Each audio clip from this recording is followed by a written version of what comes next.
Hey Bookies, it was requested via DM that I provide a love list for the girls. Things that I require, or like my standards, my preferences in a partner that I'm dating. Also, this varies based off of what you're actually dating for, like your reasons for dating. You should have a reason for dating. Is it for a lifestyle? Is it for a lifestyle? Is it for lifestyle? Like whatever reason you're dating, you need to have that as well. Figure it out and then go into your love list. I believe everybody should have one of these though. Like, it's just called having standards, one, but when you write it down, you can see what your preferences are. It just helps you map it out all the more easier. I've had mine for a couple of years, and yes, it has changed the game in my dating. Most importantly, it just helps me weed out people who I don't want anything to do with. That makes it easier for you to date though. Let's get into it. I have it on my phone. Number one on the list, my love list. First one, a good paying job or a good source of income.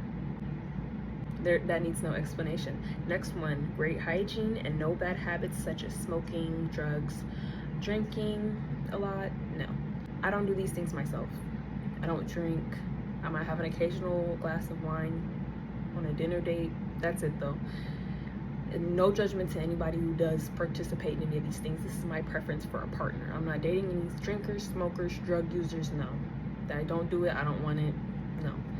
Plus, you guys forget that when you're kissing somebody and intermingling with their energy, you're chemically exchanging and you're actually exchanging body fluids. So their health can affect your health.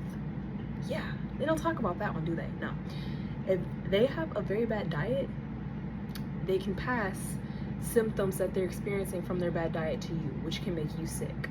Next one, emotionally open to me, not secretive. Now that one might cancel out a lot of men. Good, they are not for me. And there's no surefire way to like figure out if somebody's being secretive with you, but as a woman, the truth is always revealed to me, and I'm pretty sure it's the same way with y'all. Next one, understanding. It's a big one. Men need to understand about women's cycles. Like, all of these things come into a factor of being a woman. If you're not an understanding man, then you're a man who should be dating men. So that's why that one's on my list. Next one, self-aware. Imagine you're at a nice fine dining restaurant and he's talking loud over the beautiful classical music and hysterically laughing rudely. You're just observing the fact that he's embarrassing you public. No, we don't want those problems. So self-aware. That's not the only way that you can be self-aware, but that's an example. Next one, a house or an apartment for himself. Y'all be dating homeless men. Imagine if you're dating a homeless man, don't be shocked when he tries to move in with you. He has nowhere else to go. He needs shelter, and you just so happen to be that. Don't be the shelter by not dating the men with no home, a basement to live in. They need to have their own. Yeah. Next one, a car that belongs to him. How are the dates happening? Is he Ubering you? Unless this isn't like a city like New York where it's kind of like you can't really get into having a car because of the way that traffic is in that area region and public transportation is like the go-to. He should have a car. How are the dates even? How is he coming to see? He needs to have a car. If a man does not have a car, no money is being made. There are exceptions to this, but there are not many, okay? Next one. Pleasing for me to look at. Mind your business, okay? I am a Leo Venus. I need to be able to be visually appeased with any man or woman that I'm dating. If I'm not visually appeased, I am not visually interested. Next one. Chemistry with me. I can't fake it. My face shows every emotion that I'm feeling. Therefore, if I don't like you and we're dating, my face will show that. And you will know right away. And I will push you away. I don't make the rules. Next one, confidence. How are you even approaching me with no confidence? If I have confidence, you better have it as well. Because then I'm gonna sun you. It could still work though, if he doesn't have confidence and he's like a shy guy, but I put this as my must-have on my list. So like, kind of got to give confidence, at least some, right? Lives in my country. If he doesn't live here and he's just like a visitor, you gotta go. Not over here, baby. I'm gonna need you to run that social security number right now. Next one, athletic or athletic build. Again, this goes into being visually appeasing. If it's a man, I need to be able to feel, I need to feel your masculinity. Next. What kind of laugh was that? Next one, must be naturally taller than me. He must be naturally taller than me. That means no knee surgery. Yeah, I'm not wearing my kitten heels or my high heels and I'm towering over a man. Next one, must respect my boundaries. Non-negotiable. Must have good manners. Of course, he must have good manners because I have good manners. I just expect that to be reflected in my partner, all right? Now let's get in, oh, one more. No coworkers. No coworkers. I don't date coworkers. I don't care what you look like, who you are. If you did a cartwheel for me and busted a split. No. No coworkers. No. There's no reason to even explain that. Just no. That's, I hardly friend coworkers. Why would I want to? No. If he's the CEO of the established business that I'm working at, then yeah, of course we can date because you're about to retire me. Next one. These are the negotiables. Oh wait, no. We have one more for my must-haves. No kids. Yeah, I said it. No kids. I don't want to date a man with kids. I don't have kids. I have a cat. He could have a cat or a dog. But do I want a man with kids? No. I wouldn't cross that line if I was being paid. No. Next one. Now these are the negotiables.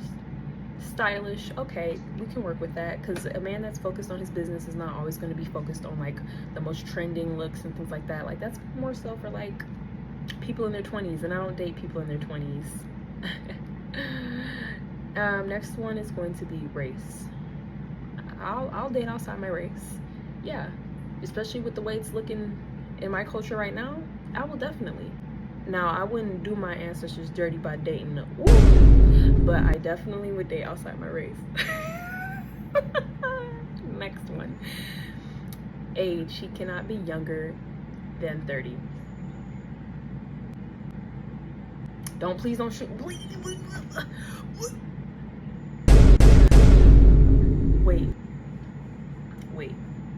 Wait. Just listen to me, hear me out. And this is just from my experience. I'm not gonna say that this is everybody's experience. I'm not gonna say that this is the definitive truth. This is just my own opinion, okay? Please listen to that part. What I'm looking for is somebody with their life together who's not gonna drain me and who's going to add to my picture because I'm already a complete picture. All I could possibly need is the details. I already fill in all of my blanks. The only thing that they could add to me is the glitter. And if they're not adding the glitter in my life, then why? But men who are in their 20s, from my experience, are very draining. So I don't want to deal with that.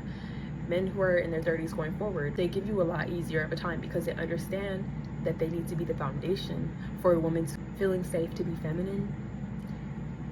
A lot of them understand that, and I'm not saying all of them. I am not saying all of them. But when you reach that 30 mark and you start to get older and older and older, this stuff starts to hit them. That brain starts to develop a little bit more. I'm not saying fully, a little bit more, and they start to stop playing. Start understanding that time is money and that I need to treat myself valuably because I want to attract something that is of value. They realize those things. So from experience, I have a better time dating men who are not in their 20s. I would just say that men in their 20s need more time. If you want to date a man in their 20s, you're going to need a lot of patience. A lot. I don't have patience. And again, I'm not saying that the men who are 30s and older are not freaking psycho. You will run into psychos in that age group. Psychos are in all age groups. But when they're older, you're not wondering who's paying the bill. Imagine being in your 30s and you're dating a girl who's in her 20s and asking her if she's going to pay the bill. It's taboo. They're not going to do that. I'm not saying never. I won't say never, but it's just less common. Okay, that concludes my love list. I also have a list of boundaries that I've created for myself when it comes to relationships. So things that are like a guideline for me to follow when it comes to dating for myself, like reminders and things. If you guys want a video on that, let me know. I can get into a video on that as well. Whatever you guys want to ask, you ask and you shall receive. Mwah! And I hope it landed right on your forehead, girl. That big forehead you got. Right?